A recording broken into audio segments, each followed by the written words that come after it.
बम बोल बम बोल बम बोल बम बोल बम बोल बम बोल बम बोल बम बोल बम बोल बम बोल बम बोल बम बोल बम बोल बम बोल।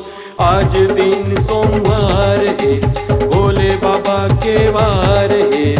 आज दिन सोमवार है, भोले बाबा के वार है।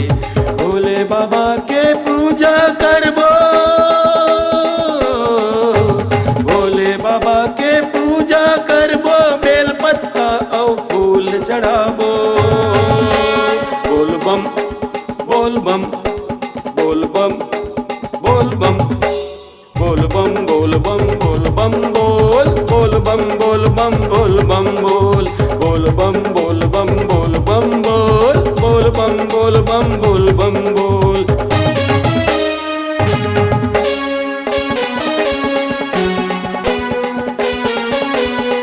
जय हो।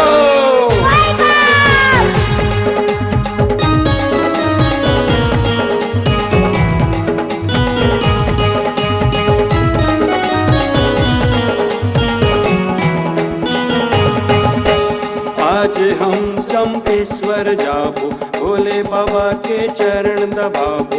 आज हम रामेश्वर जाबो, राम नाम के धुन लगाबो। आज हम बागेश्वर जाबो, आज हम बागेश्वर जाबो। भोले बाबा माँ जल चढ़ाबो।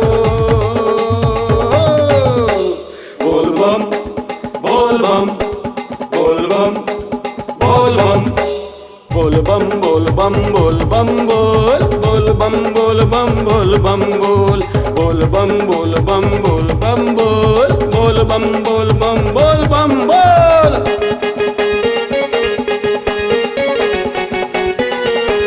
जय भोले।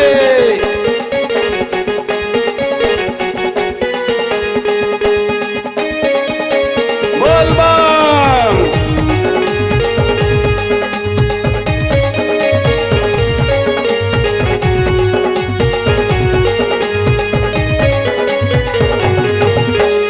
आज हम राजिम में जाबो, राजीव लोचन के शरण में जाबो।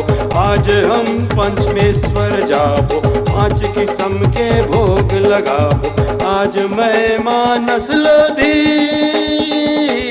आज मैं मानस लोधी गावा तो मैं गाना गा। बोल बम बोल बम बोल बम बोल बम बोल बम बोल बम बोल बम बोल बम बोल बम बोल बम बोल बम बोल बम बोल बम बोल बम बोल बम बोल बम बोल। आज दिन सोमवार है, भोले बाबा के वार है। आज दिन सोमवार है, भोले बाबा के वार है। भोले बाबा के पूजा करबो, भोले बाबा के पूजा करबो। बेल पत्ता और फूल चढ़ाबो। बोल बम बोल बम बोल बम बोल बम बोल बम बोल बम बोल बम बोल बम बोल बम बोल बम बोल बम बोल।